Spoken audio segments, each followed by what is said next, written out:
Yun mga kalapatids, yun o, kakaligo ko lang. So ano na ngayon, 11:30 mga kalapatids. Sisilipin lang natin si leader kung nakauwi na. Syempre kahit na late nakauwi yung ibon natin, ano yung pa rin natin, no? Kasi ano na sila, nirelease kanina eh. Mainit na siguro, nahirapan din siya. So tingnan natin kung nakauwi na siya. Silipin natin. Kaya tayo. Kakaligo lang, di ba? Kakaligo lang, tas aakyat sa bubong. Sana nandiyan na siya mga kalapatids.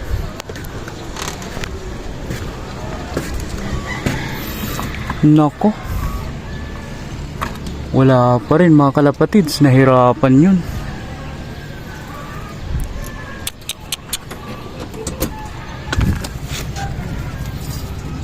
Double check ko nga. Wala pa nga rin talaga oh.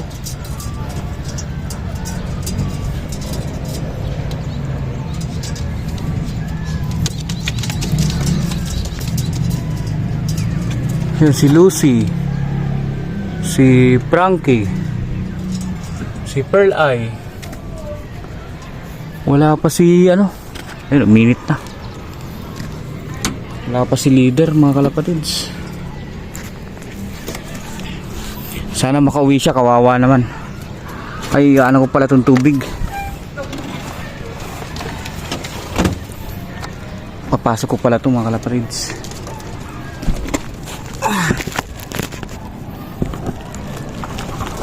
Yun, magandang hapon mga kalapatids. 5:30 na ng hapon. Silipin natin kung nakauwi si leader. Sana nakauwi siya mga kalapatids. Kasi pag silip ko kaninang tanghali, wala pa siya. Ay! Umalis kasi kami. Ayan si Kobe oh. Kakachat ko lang guys, mga kalapatids. Sumunod na lang ako. Sabihin mo, sana nakauwi si leader, no? Sana nakauwi si Didon guys. Oh, Ako na lang video. Hindi, akit tayo. Yeah! Ako na lang video. Oh, sige. Ganyan. Tingnan natin kung nandun.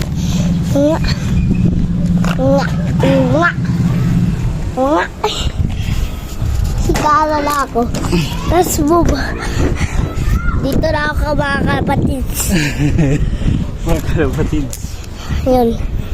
Nga. Balik lang guys. Kung nandun. Ah!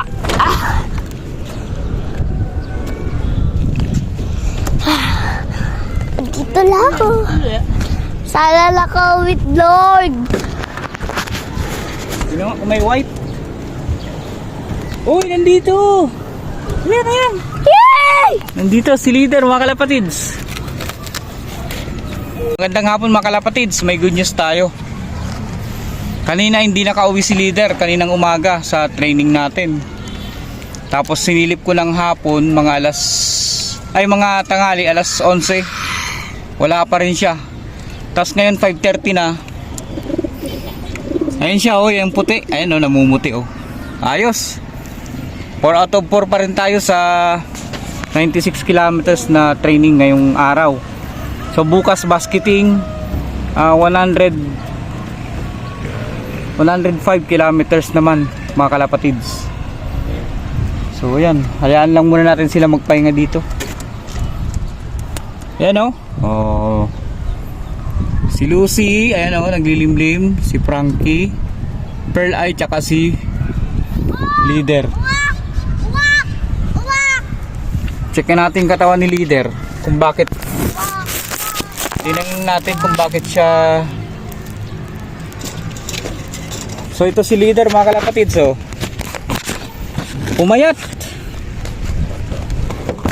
Saan ka lang? Yun oh. Oh.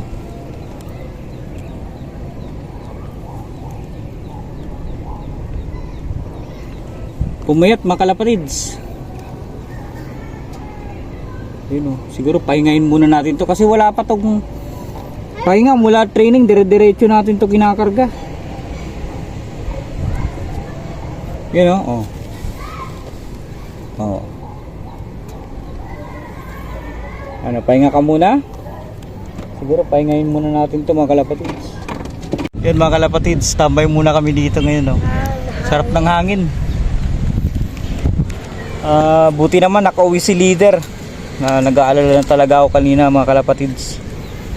So inawakan ko yung katawan niya. Hindi na maganda mga kalapatids. Bagsak na yung katawan niya. Siguro bugbog na rin.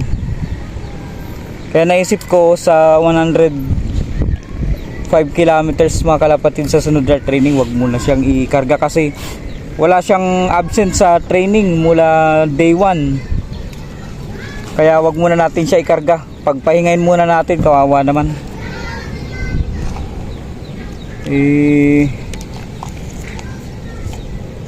Makunat naman umuwi yan mga kalapatids, pero ngayon lang talaga na ngayon lang siya na late ng uwi. Hapon na siguro yan nakarating kasi nag-check ako ng tanghali alas 11, wala pa rin eh. So malamang hapon na siya nakauwi. Ang payat niya na. So tingin ko pahingayin muna natin siya.